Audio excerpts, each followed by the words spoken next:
I'm Tim Ventura, and we're joined today by Professor Martin Rees, British cosmologist, astrophysicist, and the 15th Astronomer Royal, a post first established in 1675, to which he was appointed in 1995. Professor Rees has a BA, MA, and PhD from Cambridge, supervised by Dr. Dennis Sciama, and after his postdoctoral studies in the UK and abroad, later worked as a professor at Sussex University, the University of Cambridge, and Gresham College. He's also been the director of the Institute of Astronomy and later the Master of Trinity College at Cambridge.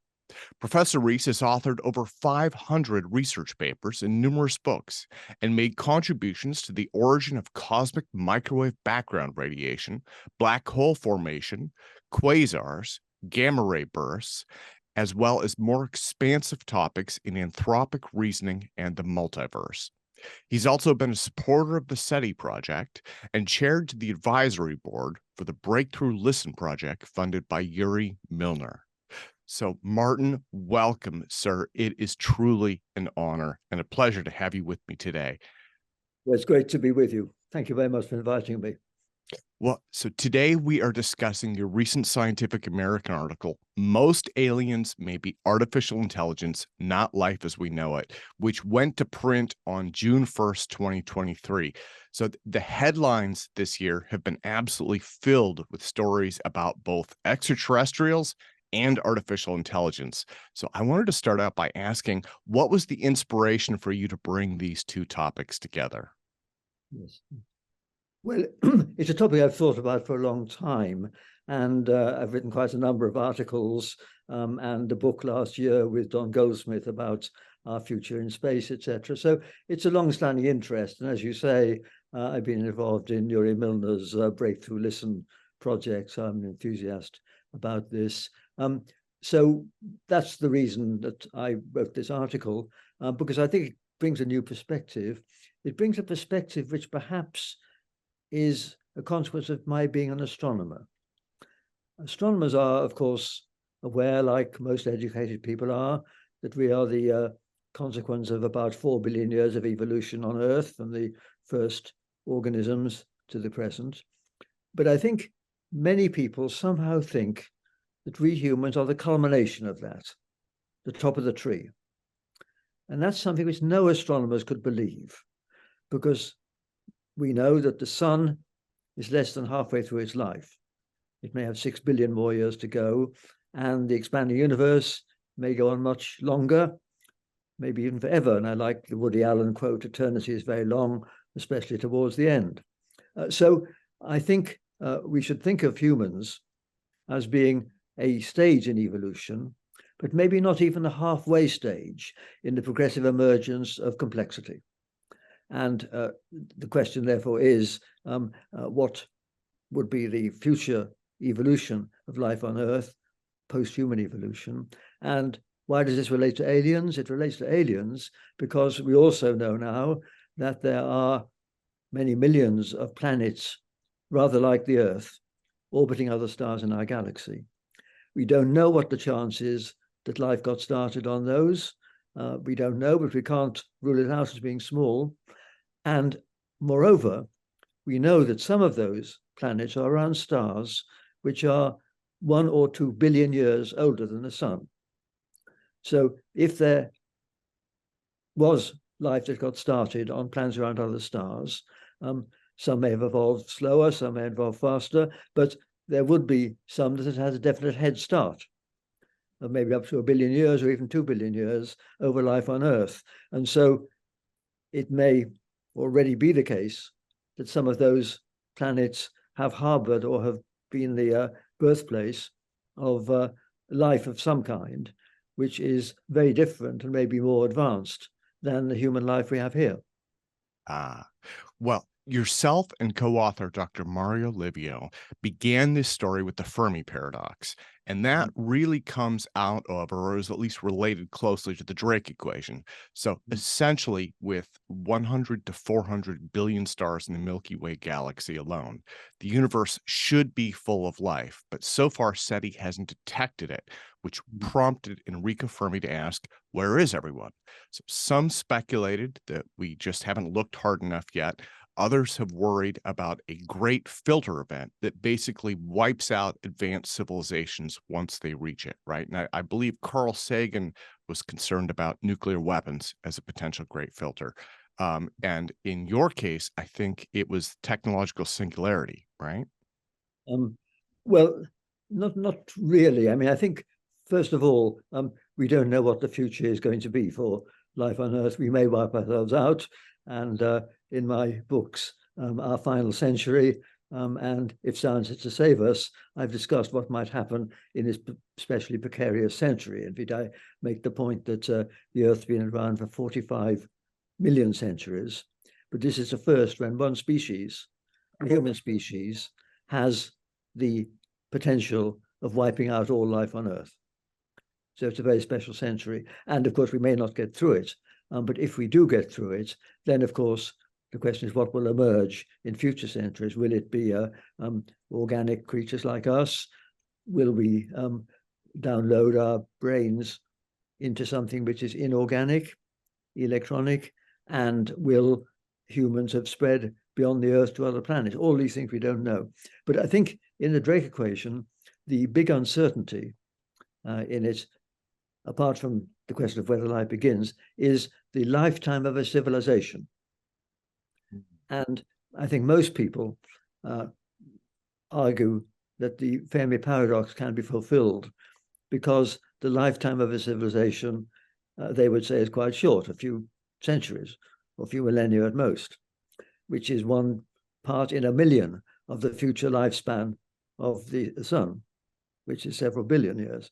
And so most people would say that even if life had evolved in the way it has on Earth in many places, it would only be in the stage of a technological civilization for one part in a million of that timescale, a few thousand years in a lifetime of the planet, which is several billion years. Okay. And so I think that's why many people feel that the answer to the Fermi paradox is that there isn't very much life in this stage. And the people who think that don't seem to worry too much about what happens afterwards to that life. Whereas the point that we emphasize in the little paper that Mario and I wrote for the Scientific American is that what may happen quite soon is that we are able, through genetic modification and cyborg techniques, to link ourselves to electronic entities, and perhaps they will, in a sense, take over. So there'll be cyborgs or post-humans who may be very different from us. And this will mean that what happens in future, once they exist, is not Darwinian selection. It's going to be what I like to call secular intelligent design.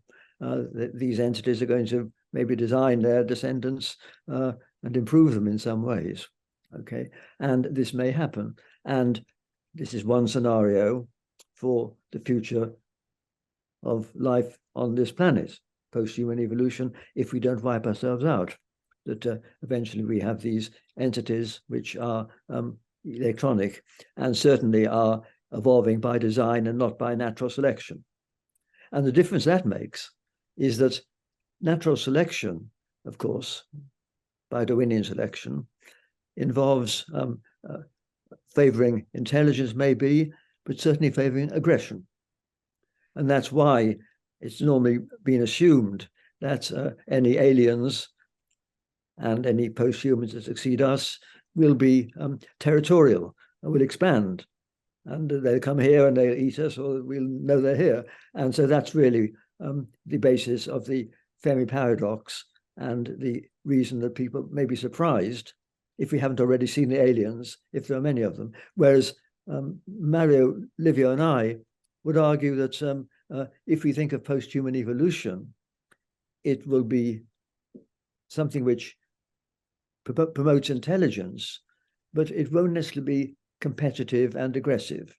And so these intelligences may be contemplatives, thinking hard, not wanting to expand beyond their habitat. And so they may be out there without them being evidenced by our telescopes. Another point, of course, is that we may not recognize them, because if we think of evolution proceeding for a few more billion years, and of course proceeding much faster than Darwinian selection, because Darwinian selection takes hundreds of thousands of years to evolve a new species, whereas this evolution could proceed on a technological timescale. And taking that into account, we've absolutely no idea, no conception of what these posthumans will be like. They could be far more different from us than we are from a slime mold. And taking that into account, we may not recognize them. We may not be aware of their existence. We certainly have no knowledge of their motives and their intentions. So that's why I think we've got to be entirely open-minded about what is out there, if something is. But I would argue that we can't rule out there being something like these posthumans out there. And as to looking for them, then we shouldn't really expect them to be sufficiently like us that we can exchange messages in the traditional SETI way. They may be quite difficult to detect. They may not be emitting electromagnetic radiation. But I think what we have to do is to keep our eyes open when we're doing astronomy to any manifestly artificial entities and any artifacts, etc. And of course, we should look for evidence of anything artificial in our solar system. Something shiny in the asteroid belt and all those things. These are ideas that have been talked about, and they're not crazy. We have no idea what to look for, but I think we should look for anything that doesn't seem explicable by standard physics, which could indicate some artificial entities out there. That's a rather long answer, but yeah, and Martin, those are wonderful big ideas. And actually, I want to touch on a few of those in just a moment. But the thing that excited me about this article, and you really just spoke to this in depth, was you're touching on the idea of a technological singularity, which was popularized by Ray Kurzweil and Hans Moravec, right? And it's this idea of a species, once it reaches a certain level of intelligence, is able to bootstrap itself, and that could include biology. It could also include, or may eventually include, machines. Now, what's interesting about that was I did an interview with a gentleman just yesterday who is a geneticist, and he was discussing how 8 base pairs in DNA is far more efficient for read-write operations than 4 base pairs, So even in terms of biology, there is so much more efficiency that we can take charge of to make our own evolution more efficient. And as you've pointed out, this could or perhaps should move towards machines because they are so much more capable, especially in terms of space. They can survive radiation. If the hardware is damaged or destroyed, you can move the information and processing to another machine. There are many, many advantages to machine-like species, I guess. Yes, well, I guess one can't foresee the balance between biological modification and enhancement. And I should mention one of my colleagues in Trinity College called Jason Chin is developing a kind of DNA with 6 rather than 4 base, etc. So this is certainly a technology which is fascinating people. And so we don't know to what extent human enhancement will be done by genetics or by adding on something electronic. So in a sense, it's rather like the singularity, except the singularity has this particular feature of runaway acceleration, and everything happens all in one go. And I don't think we need buy that. There's plenty of time in the future, and it may take centuries or millennia for this to happen. It doesn't have to happen straight away. And I think the Kurzweil idea that the whole physical infrastructure of our civilization is going to be suddenly replaced at an accelerating rate. That doesn't seem very plausible to me. So although I certainly take seriously the idea that post-humans will be very different, they'll have different motives, they'll be far more empowered than us, it won't necessarily be such an accelerated and rapid event happening in the year 2045 or something like that, which is what Kurzweil says in one of his books. It may happen more gradually. And the other point I would make is that I think it may happen away from the Earth. In fact, in my book with Don Goldsmith on human spaceflight, we take the line that as robots get better, the case for sending humans into space gets weaker all the time, which robots can do everything and they can exploring and fabricating structures and all that. But that doesn't mean we don't want any human space flights. My line is that human space flight should not be funded by NASA because NASA has to be risk averse. Taxpayers' money is sending people into space. We know that when the shuttle failed, it only failed twice in more than 130 launches. It's a big national trauma. So, in my view, human spaceflight should be left to the billionaires who can fund it without us having to pay any part of it, and moreover, can do cut price, high risk ventures, taking the kind of people who are happy to take on their own part risks much larger than 2%. And of course, many people are.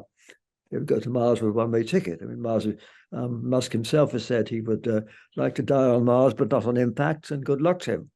He's 51 or 52 now, so 40 years from now, he might make it. And so my scenario would be that even by the end of this century, there may be a few humans living on Mars. And that they'll be privately financed, and they'll be people with the spirit of the explorers of earlier centuries, the polar explorers, etc., accepting a very tough life.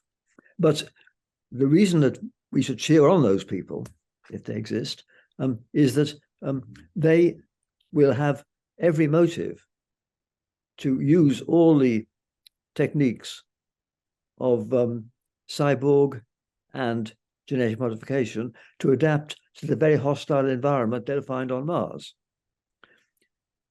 Those techniques are going to be highly regulated here on the Earth, probably. And in any case, we are pretty well adapted to living on the Earth. So if we are to imagine a species different from us emerging, it's more likely to be spearheaded by the crazy people who go to Mars, because they could use all these techniques which they have access to, and they won't be inhibited by regulation as we are on Earth. And of course, they have the motive, which we don't, because they are very badly adapted. And the question is, will that happen? And then the other question is, of course, will they be modified biological entities, still flesh and blood, but rather a different species from us? Or will electronic entities which have intelligence and maybe self-awareness and consciousness, will they take over? That makes quite a big difference, because the latter can be near immortal, electronic, which might be harder for anything that's flesh and blood. And so if we have near immortal post-human entities which are electronic, then of course they won't be daunted by interstellar voyages. And so you can imagine that they will spread far beyond the solar system. Well, I love your description of that, because what you're describing is a process rather than an event. And, Right. you know, like yourself, I've read about the 2045 date for the Singularity, where, you know, overnight everything will change, which in some ways is this, you know, large romantic idea about the future, but in other ways doesn't make a lot of sense based on what we know about civilization. Whereas what you're describing, one of the things that comes to my mind is the current exploration of the solar system, right, by humanity, where we have probes that have gone to all the major planets. We have rovers on Mars. We have actually a network of, you know, telescopes and relays and rovers in place on Mars right now. And so the machines are already there doing exploring. It seems entirely plausible that over time, those machines will become more intelligent as AI progresses. And as you've mentioned, if explorers go there and they use the tools that are at their disposal to adapt better to that environment, we could see this transition from what we think of as a normal human being today to whatever a normal human being becomes in the future, perhaps even machine species. And it also seems to me that this idea of self-directing evolution would apply to any other species out there. They would encounter those same challenges, right? So perhaps this is just a new stage in natural evolution. Um, well, that's right, but it's directed by intelligence Yeah. rather than by Darwinian survival of the fittest, as it were. So it will be directed by intelligence. And that's why if there's another planet where life got started, but had a head start over the Earth or faster, then they will have got to this stage already.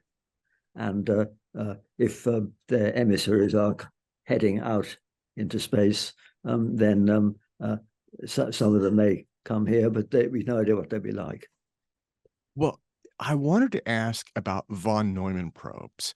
And Mhm. this has been just a passion for me because the idea relies on exponential doubling for space exploration. And it just seems like the most efficient and safe way to explore the galaxy. Again, with hundreds of billions of stars out there, I just don't see any way to efficiently do it without something that replicates itself. So, do you see something like today's Mars rover becoming tomorrow's AI explorer, and then the day after that, essentially creating new versions of itself to explore farther out? Um, well, it could, but it's not obvious to me that whoever is controlling these entities would have a motive to do that. Do they all want to have a sort of runaway sorcerer's apprentice type activity in the galaxy? I think they might be rather cautious. And so, although I agree with you in principle that if the aim were to populate all the galaxy, then the von Neumann probe scheme where each generation has to go from one star to the next, etc., is the most efficient way to do it. And that could happen even without super fast space travel within a few tens of millions of years. And that's certainly possible. But again, I think the expectation that that's likely to happen depends on a mindset that whoever controls these things is going to be expansionist rather than just sitting and thinking.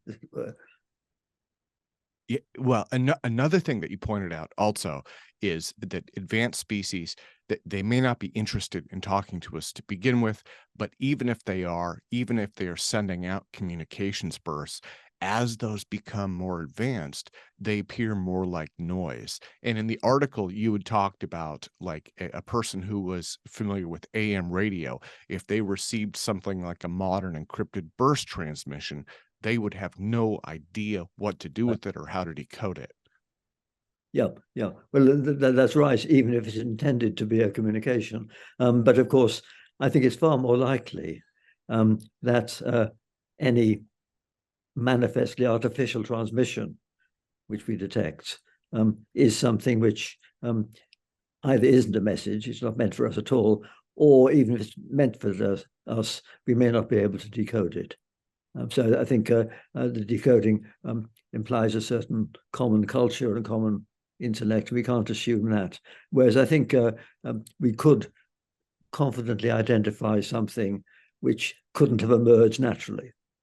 And if you find some very complicated artifact, even if it's electronic, then I think we could draw the epoch-making conclusion that there must have been a biological phase of evolution, like on the Earth.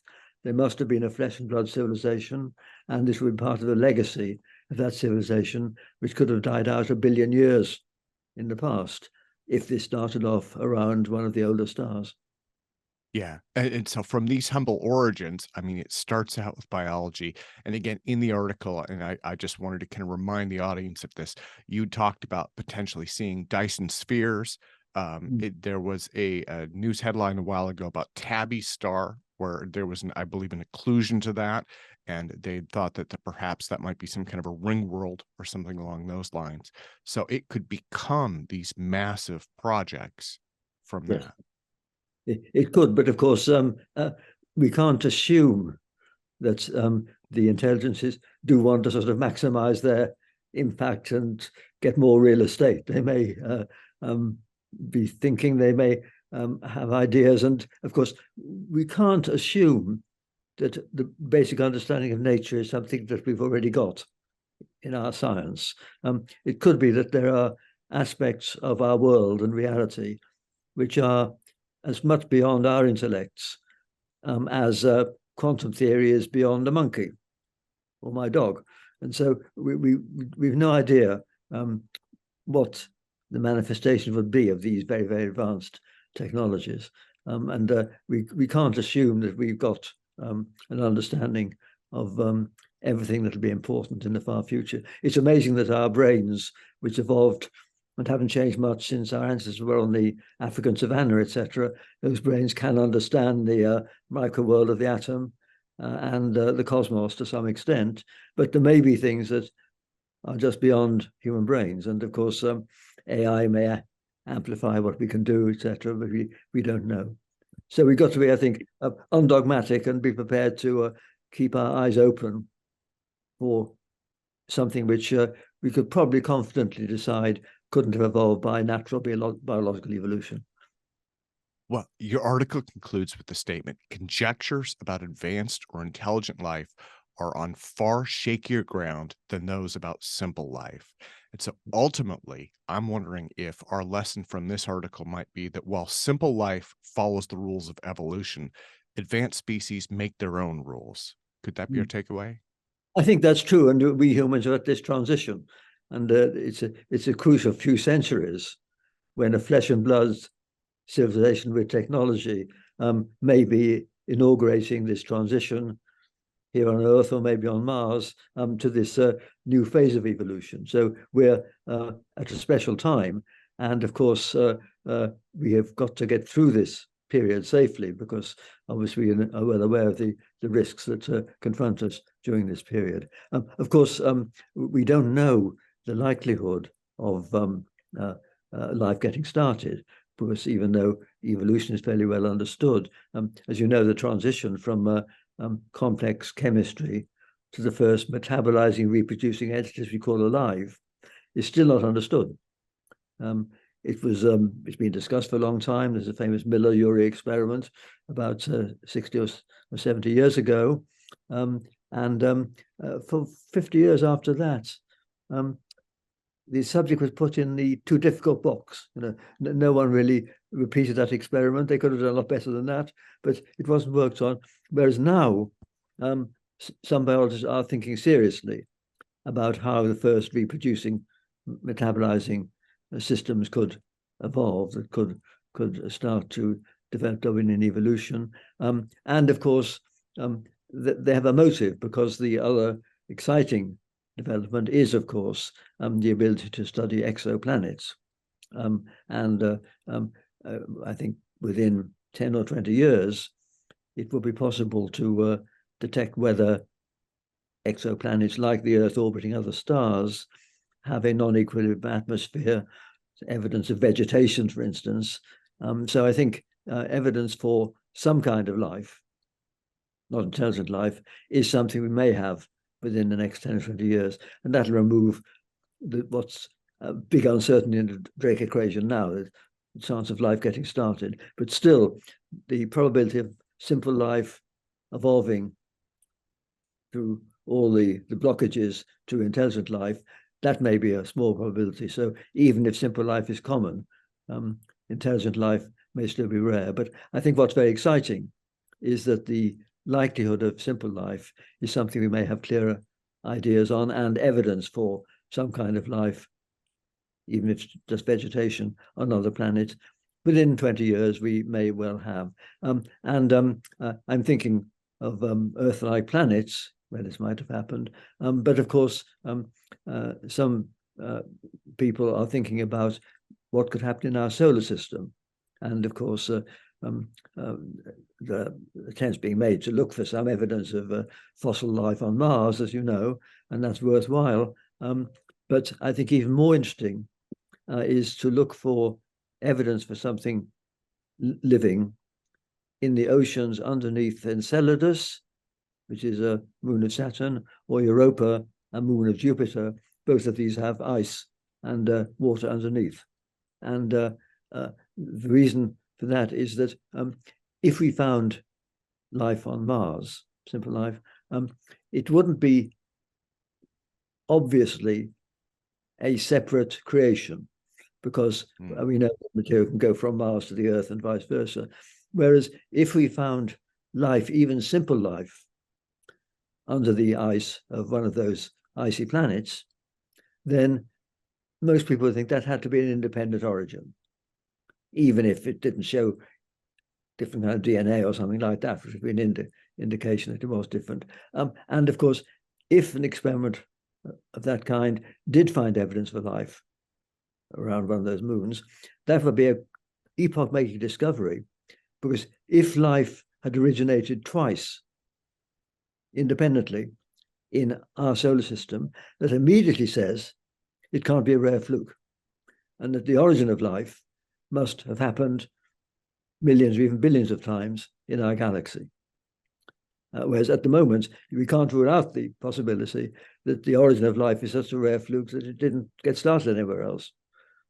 So I'm very enthusiastic about these experiments to look for any evidence of reproducing entities in these places like Enceladus or Europa.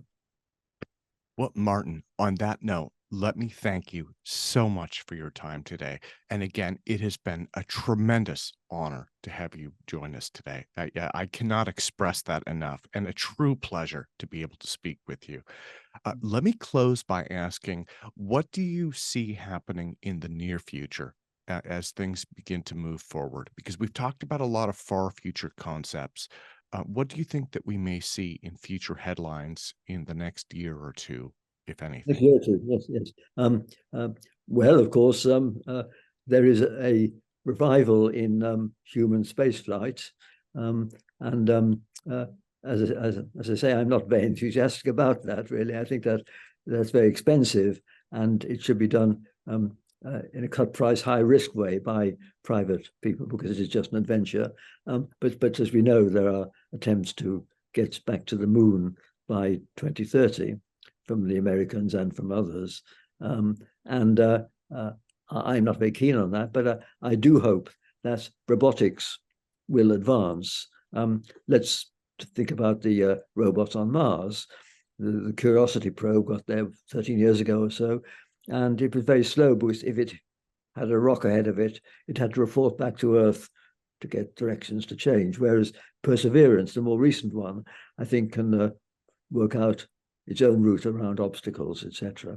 Now, Perseverance can't decide where to dig, whereas its successors will have enough geological savvy to be able to decide where to dig, and of course we'll be able to do exploration, and likewise machines will be able to assemble large structures in space and mine the asteroids and the moon and all those sorts of things that people talk about. So I think space technology, unmanned, using robots, has a very bright future. And of course, we are aware of other scientific advances in genetics and AI. And I think the concerns I have are that these have severe downsides as well. I don't worry particularly about the AI outsmarting us. I think I'm more worried about real human stupidity and artificial intelligence being our downfall. But I think it's possible that we will, by error or by malevolent intent, cause massive disasters which will cascade globally, because we're so interconnected. And this could be caused by bioengineered viruses, etc., or by misuse of AI, or The other thing that worries me is simply getting too dependent on interconnected networks. And if they break down, it just leads to social disruption and social breakdown. So I think we should avoid getting too dependent on these large networks that we don't fully understand and which may have hidden bugs in them. So I do worry about getting through this century for all those reasons, quite apart from the more straightforward politics of worrying about climate change and all that, and more particularly closing the gap between the global south and the more prosperous north. Thank you again so much for your time today, sir. Well, thank you very much for having me on your show.